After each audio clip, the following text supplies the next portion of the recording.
ایک نیکی دوسری نیکی کا سبب بنتی ہے، ایک نیکی کے بعد دوسری نیکی کا موقع میں۔ اس طرح معاذ اللہ ثم معاذ اللہ ایک گناہ کرے تو بندہ دلیر نہیں ہو جاتا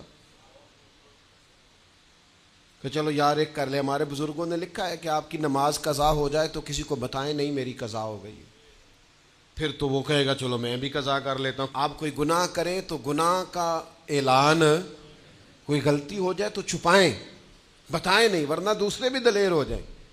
میں ایک تجزیہ نگار کو پڑھ رہا تھا، وہ کہہ رہا تھا کہ میڈیا پہ جو ہم دکھاتے ہیں نا چینلوں پہ، تو ہم تو وہ انٹرویو لے کے نا کسی مجرم کا کہ میں نے یہ کیا میں نے وہ کیا، تو آپ تو لوگوں کو گناہ کے طریقے بتا رہے ہیں، آپ لوگوں کو دلیر کر رہے ہیں کہ اس نے کر لیا تو میں کر لوں گا تو کیا ہو گیا۔ ایک گناہ دوسرے گناہ کا دروازہ کھولتا ہے، اسی طرح ایک نیکی دوسری نیکی کا سبب بن جاتی ہے۔ عارف رومی فرماتے ہیں ایک شخص نے اپنے مرشد سے پوچھا تھا کہ حضور مجھے کیسے پتہ چلے گا کہ میرا ذکر قبول ہے؟ تو وہ کہنے لگے جب تو نے پہلی دفعہ ذکر کیا تھا نا اور اس ذکر الہی کے بعد تمہیں دوبارہ ذکر الہی کی توفیق ملی تھی تو رب نے وہ پہلا قبول کیا تھا تو دوبارہ توفیق عطا فرمائی،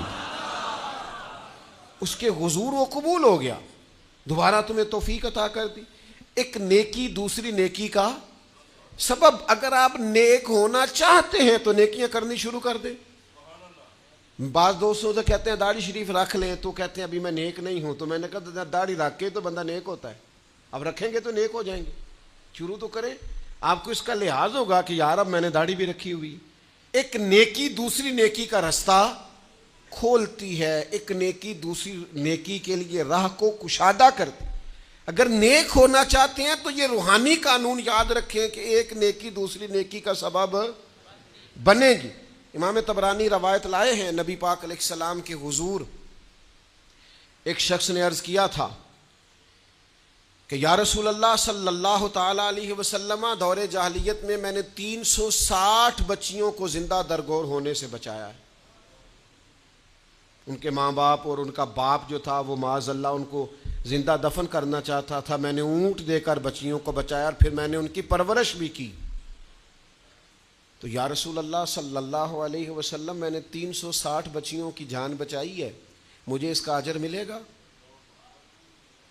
یہ بڑی باریک بات اس شخص نے پوچھی ہے۔ اصول یہ ہے کہ حالت کفر میں جو انسان نیکی کرتا ہے اس کا اسے اجر نہیں ملتا۔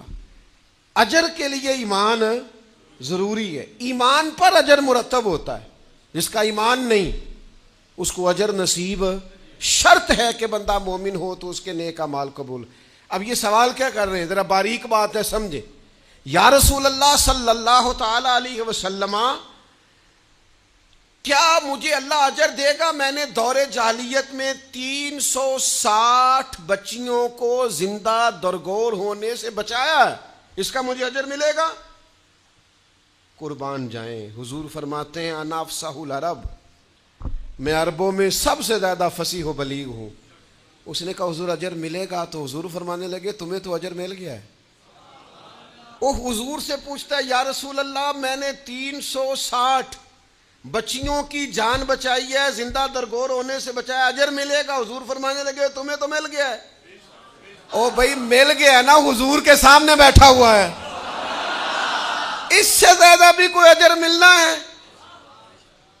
نبی پاک کے سامنے بیٹھ گیا ہے اور حضور سے سوال کر رہا ہے، تو حضور فرمانے لگے تمہیں تو اجر مل گیا ہے۔ یا رسول اللہ کیسے؟ فرمایا اللہ نے تمہیں اسلام کی توفیق نہیں دے دی، تمہیں تو اجر مل گیا ہے۔ صحابہ وہ صحابہ تھے جن کی ہر صبح عید ہوتی تھی، خدا کا قرب حاصل تھا، نبی کی دید ہوتی تھی، تو اجر تو مل گیا ہے تمہیں، اللہ نے اسلام کی توفیق عطا کر دی ہے۔ وہ جو تم نے دور جاہلیت میں نیکیاں کی اس کا اجر یہ ملا کہ اللہ تعالیٰ نے تمہارا سینہ اسلام کے لیے کھول دیا، تمہیں اسلام کی توفیق مل گئی ہے، تم مسلمان ہو گئے ہو تو اس نیکی کا تمہیں اجر ملا ہے۔